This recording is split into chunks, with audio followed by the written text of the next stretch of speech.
បាទព័ត៌មានទី2នេះគឺជាសេចក្តីរាយការណ៍របស់ទីភ្នាក់ងារសារព័ត៌មាន AP បាទ AP បានរាយការណ៍ដឹងថាយោធាសហរដ្ឋអាមេរិកបាននៅកាលតាំងពីថ្ងៃសុក្របានបាញ់ទៅលើនាវាដឹកទំនិញមួយគ្រឿងទៀតដែលកំពុងព្យាយាមបំពេញការបិទផ្លូវកំពង់ផែអ៊ីរ៉ង់ខណៈដែលសាធារណរដ្ឋអ៊ីស្លាមបានកំណត់គោលដៅលើបន្ទាយអាមេរិកនៅជុំវិញតំបន់ឈូងសមុទ្រពេកសហរដ្ឋអាមេរិកនិងអ៊ីរ៉ង់មិនបានបង្ហាញសញ្ញានៃការដកថយពីចំនួនរបស់ពួកគេនោះទេបន្ទាប់ពីការវាយប្រហាររយៈពេល13យប់ជាប់គ្នា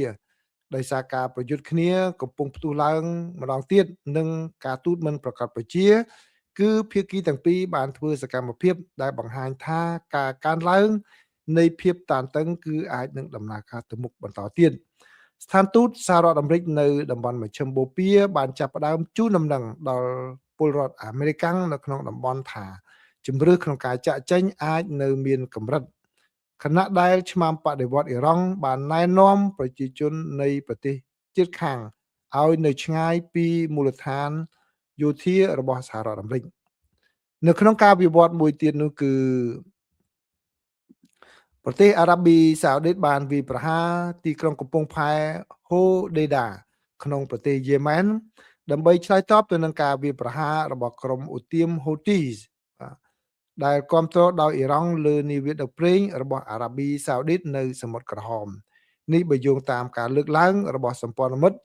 ដែលដឹកនាំដោយអារ៉ាប៊ីសាអូឌីតនៅប្រទេសយេម៉ែនបានប្រាប់ឲ្យដឹងនៅថ្ងៃសៅរ៍នេះពួក Houthis បាននិយាយថាពួកគេនឹងបង្កើនសកម្មភាពបន្ទាប់ពីភាពតានតឹងបានផ្ទុះឡើងអស់រយៈពេលជាច្រើនសប្តាហ៍ដោយបំបែកភាពស្ងប់ស្ងាត់អស់រយៈពេលជាច្រើនឆ្នាំមកនេះបាទអញ្ចឹងដូច្នេះនេះគឺជាចំនួនដែលនឹងបន្តទៀតរវាងសហរដ្ឋអាមេរិកជាមួយនឹងប្រទេសអ៊ីរ៉ង់ហើយរីករាលដាលទៅដល់ប្រទេសដទៃទៀតផងដែរព័ត៌មានទី3នេះគឺជាការឆេះព្រៃបាទភ្លើងឆេះព្រៃនៅប្រទេសបារាំងនិងប្រទេសអេស្ប៉ាញបើយោងតាមសេចក្តីរាយការណ៍របស់ BBC បានឲ្យដឹងថាអាជ្ញាធរបារាំងបានបញ្ជាឲ្យជំនះមនុស្សជិត 60000 នាក់នៅជិតទីក្រុង Bordeaux ដែលធ្វើឲ្យចំនួនមនុស្សសរុបដែលត្រូវបានប្រាប់ឲ្យភៀសខ្លួនចេញពីភ្លើងឆេះព្រៃនៅប្រទេសបារាំងនិងប្រទេសអេស្ប៉ាញកើនឡើងដល់ជាង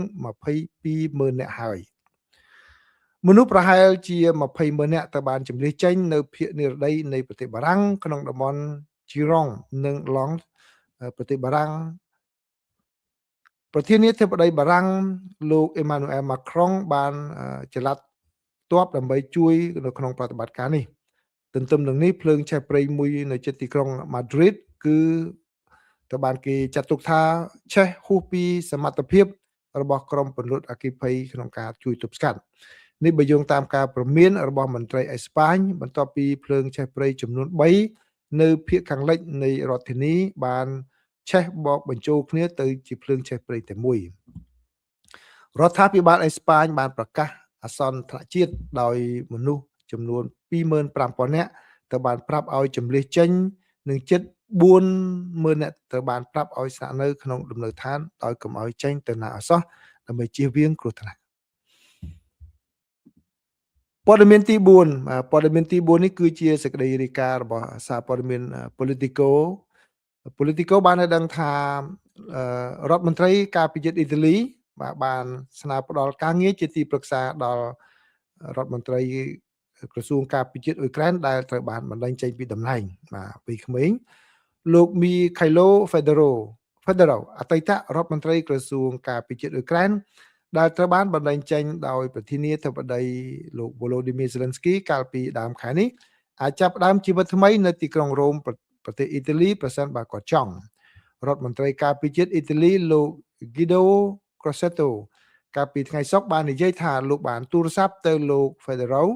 នៅថ្ងៃបន្ទាប់ពីគាត់ត្រូវបានបណ្តេញចេញហើយបានស្នើឲ្យគាត់មករស់នៅប្រទេសអ៊ីតាលីនិងធ្វើការជាទីប្រឹក្សាលោក Crosetto បាននិយាយនៅក្នុងបទសម្ភាសន៍ជាមួយនឹងកាសែតប្រចាំថ្ងៃរបស់អ៊ីតាលី La Repubblica កាលពីថ្ងៃសៅរ៍ថាខ្ញុំបានទូរស័ព្ទទៅគាត់នៅថ្ងៃបន្ទាប់ពីគាត់ត្រូវបានបណ្តេញចេញហើយបានសួរគាត់ថាតើលោកចង់មកធ្វើការនៅទីក្រុងរ៉ូម ដើម្បីធ្វើការជាទីប្រឹក្សារបស់ខ្ញុំទេហើយតើលោកចង់អញ្ជើញមកនៅពេលណារដ្ឋមន្ត្រីអ៊ីតាលីបាននិយាយថាលោក Federal បានសម្ដែងនៅការរំជួលចិត្តចំពោះសំណើនេះហើយបានមើលឃើញថាវាជាសញ្ញានៃការគោរពនិងមិត្តភាពប៉ុន្តែគាត់មិនបានពន្យល់លម្អិតអំពីថាតើលោក Federal ព្រមទទួលយកឬអត់នោះទេលោក Crocetto បានសរសើរយ៉ាងខ្លាំងចំពោះលោក Federal ដែលត្រូវបានគេទទួលស្គាល់ថាបាននាំមកនូវការផ្លាស់ប្ដូរបច្ចេកវិទ្យាដល់យោធាអ៊ុយក្រែនប៉ុន្តែក៏បានប៉ះទង្គិចជាមួយនឹងឧត្តមសេនីយ៍កម្ពុជាផងដែរលោក Federal មិនទាន់បានឆ្លើយតបជាសាធារណៈចំពោះការផ្ដល់ជូនរបស់លោក Crocetto នៅឡើយទេបាទព័ត៌មាននេះគឺជាព័ត៌មានអំពីប្រទេសអ៊ុយក្រែនណាបាទប្រិមិត្តអញ្ចឹងដូច្នេះឃើញមានការប៉ះទង្គិចឥឡូវឃើញនៅខាងអ៊ុយក្រែនហ្នឹងគឺលោក Zelensky បានស្នើផ្ដល់តំណែងដល់រហូតដល់ឧបនាយករដ្ឋមន្ត្រីទៅដល់លោក Federal ដែលមកធ្វើការងារខាងផ្នែកបច្ចេកវិទ្យាហ្នឹងធ្វើការជាមួយនឹងក្រសួងការពារជាតិបាទអញ្ចឹងដូច្នេះបើប្រិមិត្តជាលោក Federal វិញថាតើនៅអ៊ុយក្រែនឬក៏ទៅអ៊ីតាលីបាទតាមធម្មតាគេមិនទៅទេពីព្រោះអីក្នុងពេលប្រទេសជាតិកំពុងត្រូវការអញ្ចឹងយើងរត់ចោលប្រទេសមិនល្អទេគឺតែនៅជាមួយនឹងប្រទេសជាតិសិនទោះបីជាយ៉ាងណាក៏ដោយអន់ចិត្តអីយ៉ាងណាក៏ដោយបាទគឺគាត់មិនទៅទេបាទអញ្ចឹងខ្ញុំសូមនិយាយលេងតិចពីរឿងហ្នឹងបាទគឺឥឡូវហ្នឹងគឺនៅអ៊ុយក្រែនគាត់កំពុងតែសម្រុកផលិត drone មួយឆ្នៃមានបំពាក់ AI នៅក្នុងនោះទៀតណាបាទគឺអាចនឹងតាមដានគោលដៅហើយសម្រេចវាគោលដៅហ្នឹងដោយខ្លួនឯងទៀតបាទ drone របស់អ៊ុយក្រែននាពេលបច្ចុប្បន្ននេះបាទមានព័ត៌មានហ្នឹងគឺគេបានសាកល្បងជាង1ឆ្នាំហើយប៉ុន្តែមិនទាន់បានប្រើនៅឡើយទេគឺ drone ហ្នឹងវាហោះទៅបាទធ្វើការសម្រេចចិត្តដោយខ្លួនឯងនៅលើមេឃហ្នឹងតែម្ដងថាត្រូវវាគោលដៅណាទៀតហើយគេសាកល្បងបានជោគជ័យហើយប៉ុន្តែអត់ទាន់យកមកប្រើទេប៉ុន្តែព័ត៌មានដែលខ្ញុំបានអានណាបាទហើយខ្ញុំថាយកចែករំលែកជាមួយនឹងប្រិយមិត្តដែរគឺអត់បានយកមកអញ្ចឹងគឺនៅពេលបច្ចុប្បន្ននេះខ្ញុំក៏រំលឹកឡើងបន្តិចអំពីការវិវត្តប្រិមិត្តមួយចំនួនជាពិសេសលោកសិដ្ឋាអីចំនួនខ្ញុំហ្នឹង50ផ្លាយហ្នឹងគឺដឹងហើយចំនួន8ផ្លាយណា8ផ្លាយយើងនៅរៀននៅសាលាហ្នឹងគឺគេឲ្យសិស្សសាលាហ្នឹងចូលរួមមកផ្ទះហ្នឹងបិទចម្រោងឲ្យបាន10បាទបាន10ដើម្បីជួយទៅបងយុទ្ធជននៅសមរភូមិមុខបាទប្រយុទ្ធគ្នាខ្មែរនៅខ្មែរកាលនោះសង្គ្រាមស៊ីវិលបាទជំនាន់ហ្នឹងគឺអត់ទាន់មានច្រើនយើងជិះបិទចម្រោងបញ្ជូនទៅកងទ័ពហើយបញ្ជូនទៅខាងមុខដើម្បីបាទទប់ស្កាត់បាទអញ្ចឹងជំនាន់អត់មានមីនគេដាក់ចម្រោងបាទក្រោយមកមានមីនទៅក៏លែងដាក់ចម្រោងដាក់មីនវិញទៅបាទដល់ឥឡូវសម័យបច្ចេកវិទ្យាទំនើបបាទកំភ្លើងផ្លោងកំភ្លើងអីនេះគឺឥឡូវនេះគេចាប់ផ្ដើមវិវត្តទៅដល់ drone បាទ drone គឺបើកវាប្រហាក់គ្នាបានជ្រៅហើយអស់ការចំណាយនឹងថោកបាទអញ្ចឹងគឺអ្វីដែលខ្ញុំគ្រាន់តែដកបទពិសោធន៍ពីប្រទេសនានាតាមរយៈសារព័ត៌មានទេណាបាទគឺសូម្បីតែនៅសហរដ្ឋអាមេរិកនេះក៏ទើបតែបង្កើតប្រហែលថ្ងៃមុនខ្ញុំបានចែករំលែកព័ត៌មានដល់ប្រិយមិត្តទាំងអស់គ្នាគឺសូម្បីតែសហរដ្ឋអាមេរិកទើបតែចាប់ផ្ដើមបង្កើតអង្គភាព drone បាទ drone នៅសម្រាប់តំបន់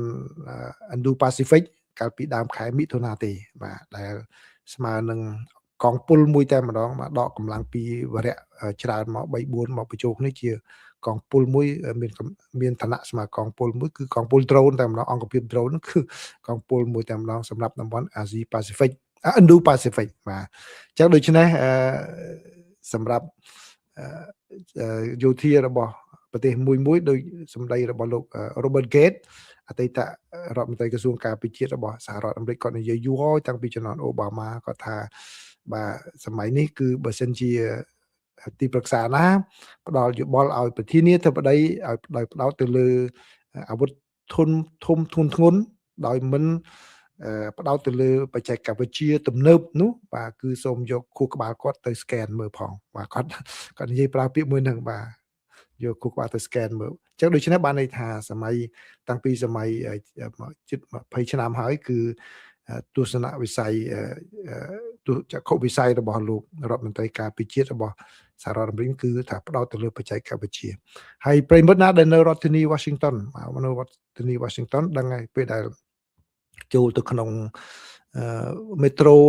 Pentagon ហ្នឹងគឺក្រសួងការពារជាតិរបស់ សហរដ្ឋអាមេរិកហើយមេតុ Pentagon ហ្នឹងនៅជាប់ក្រោមក្រសួងការពារជាតិរបស់សហរដ្ឋអាមេរិកហ្នឹងគឺគេដាក់ផ្លាកហ្មងសហរដ្ឋអាមេរិកគឺពឹងលើ AI ហ្នឹងតែម្ដងបាទគឺបញ្ញាសិប្បនិម្មិតនៅក្នុងវិស័យយោធាហ្នឹងហ្មងបាទអញ្ចឹងសហរដ្ឋអាមេរិកបញ្ចូលបញ្ហាហ្នឹងនៅក្នុងវិស័យយោធារបស់សហរដ្ឋអាមេរិកនៅក្នុងការប្រើប្រាស់ហើយប្រយុទ្ធជាមួយនឹងអ៊ីរ៉ង់ភ្លាមក៏ប្រើ AI ហ្នឹងដែរបាទគេបញ្ចូលនៅក្នុងវិស័យយោធាហ្នឹងបាទអញ្ចឹងគឺជាសរុបមកវិញផ្អែកទៅលើព័ត៌មានដែលខ្ញុំអាននានាហ្នឹងគឺ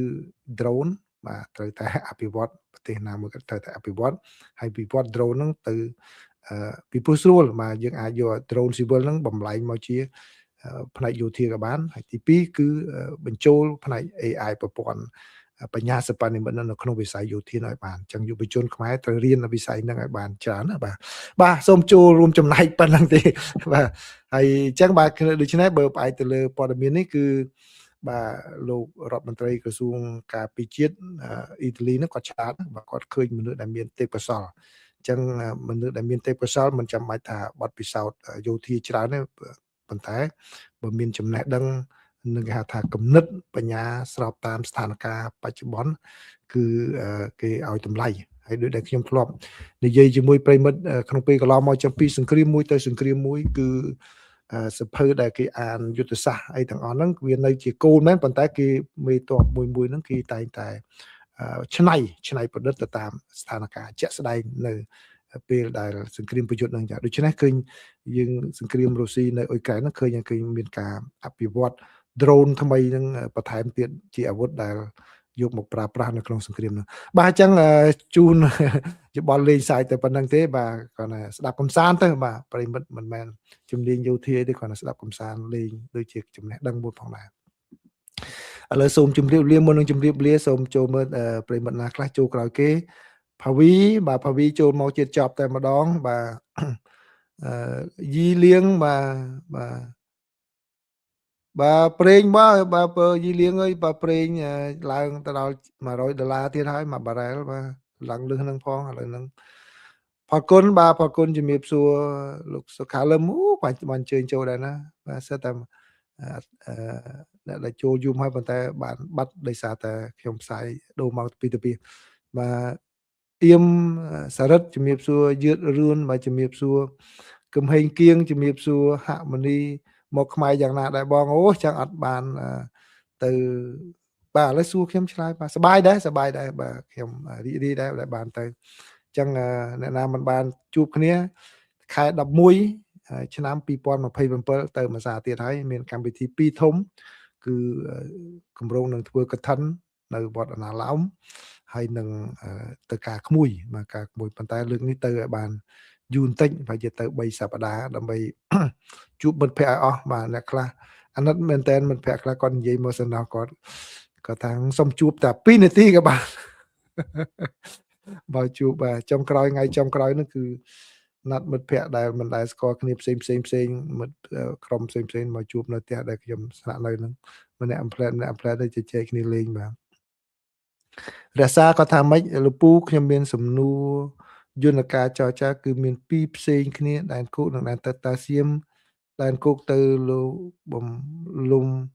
ទៅលោកលំវាបង្ហាញថាសៀមកុហកលើគោកបាទ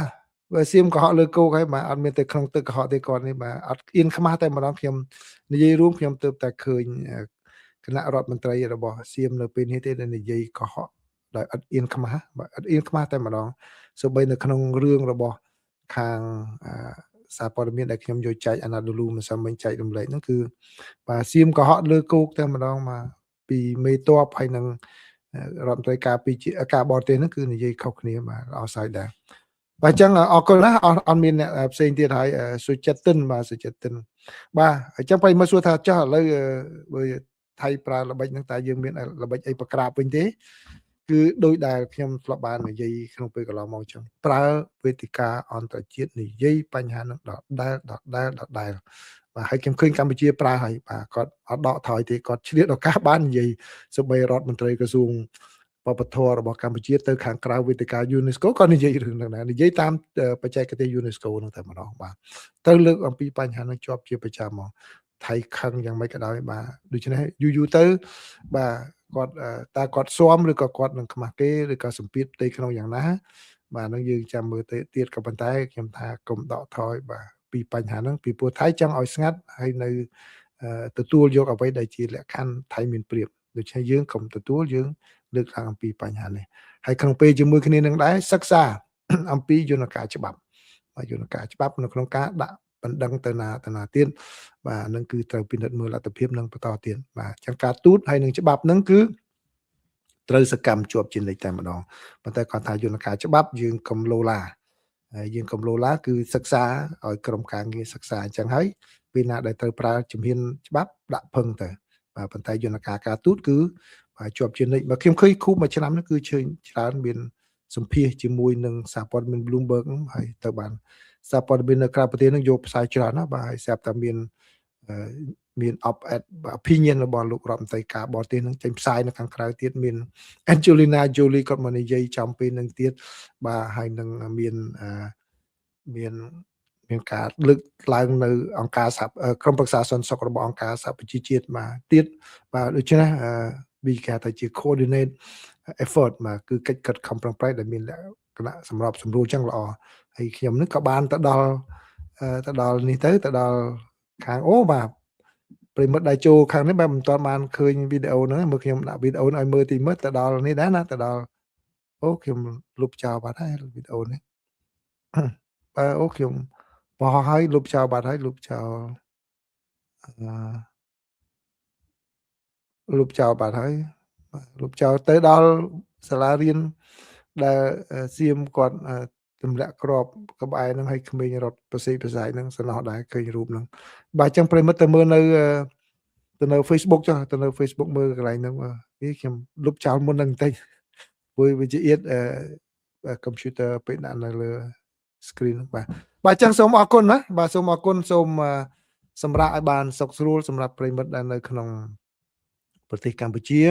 បាទហើយនឹងបាទអ្នកនៅសហរដ្ឋអាមេរិកនេះបាទសូមសម្រាប់ចុងសប្តាហ៍បាទសូមអរគុណសូមជម្រាបលាបាទ